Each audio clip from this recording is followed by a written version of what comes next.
A document showing that the average price of gasoline in the state of California reached $6.44 as a result of the ingenious policies of the Democrats that have led that state that they're trying to now nationalize. Yield back. Without objection. So ordered. The chair now recognizes the gentlelady from New Mexico, Ms. Stansbury, for 5 minutes. Thank you, Mr. Chairman, and it is always an interesting adventure here in Congress, and especially this morning in this unexpectedly spicy hearing. As a water resources professional, I spent my entire career working to make sure our communities have access to clean water and a sustainable future. So I was expecting to come into this hearing this morning to talk about NEPA, to talk about the importance of making sure that our communities have a seat at the table as we're developing infrastructure and decisions are being made on their behalf and with their consent. I heard some conversation this morning about the need, obviously, for expediting infrastructure. We all support building infrastructure for our communities. That is why we passed a bipartisan infrastructure bill in the fall of 2021. But unfortunately, it was bipartisan, but many of the people in this room did not vote for it. But I spend a lot of my time when I'm back home in New Mexico working across the aisle with my community partners to get that infrastructure built. It's water pipelines, it's broadband, and that was made possible because of the visionary leadership in the Congress that happened before this and by President Biden and Kamala Harris. But what's shocking to me this morning walking into this room, and I share my colleague AOC's just absolute shock a few moments ago. If you roll back the tape, I saw something. I have worked in the federal government for over a decade, and I have never seen anyone object to a unanimous consent to put evidence into the record. I hope people will take note of that. I've never seen that before. And we had multiple members object to putting Project 2025 in the record today. And what's shocking about that, truly shocking, is first of all, it doesn't even have to be in the record, you guys. It's online. You can just Google it. It's right here.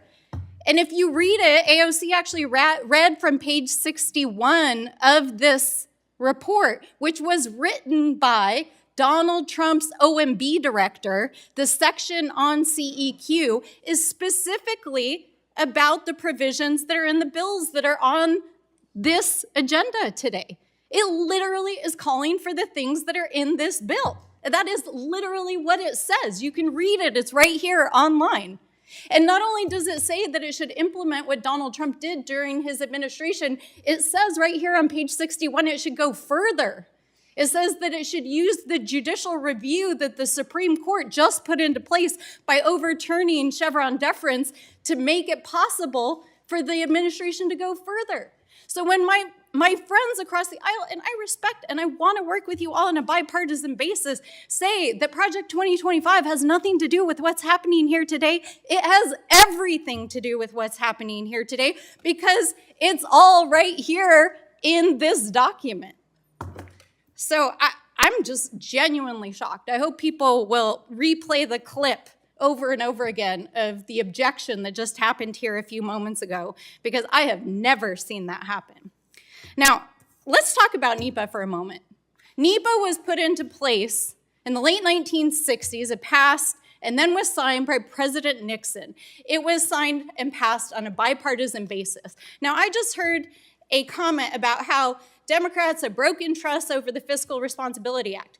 Okay, y'all, we're about to take a vote on a CR today that breaks trust on the Fiscal Responsibility Act. It actually violates the handshake deal that was made with the president over your desire to tank the economy, to shrink the budget, to take away resources, and through which you shoved through a NEPA bill that tried to gut environmental regulations. So if you want to talk about breaking trust, let's talk about that, because you're about to take a vote on a bill. And if you don't want to break trust, how about you vote for a CR to keep the government operational? But NEPA was put there as public trust to support our communities. Because as Mr. Beard has pointed out in his testimony, our communities were systematically excluded across the country in opportunities for economic advancement, for meaningful jobs, and were often used in citing and putting infrastructure that not only did not benefit them, but directly harmed them. And that is why the Biden administration, and that is why the soon-to-be Harris administration includes consideration of cumulative impacts, because our communities deserve a chance to have a seat at the table. They deserve the opportunity to have economic development, and they deserve to have the opportunity to build a future that they believe in. And that's what this administration's about. It's about what the Democratic leadership of this Congress is trying to advance. It's what those of us on this side of the aisle are trying to do to help our communities. And I'm frankly just shocked by some of the rhetoric I hear around this dais today. You had a bite at the apple. You tried to tank our economy over it. You got what you wanted, and now you're back here asking for more? Well, our communities' lives are on the line. And with that, I yield back. Gentlelady yields back, and to clarify the record, Ms. Stansbury, I'm not sure if you were here when the Project 2025 report was accepted to the record. I think the objection was to something called the Trump Project 2025 report, which if you or Mr. Huffman or anybody else can produce that report, a legitimate report that's not been photoshopped, then we would probably more than likely unanimously accept that to the record too.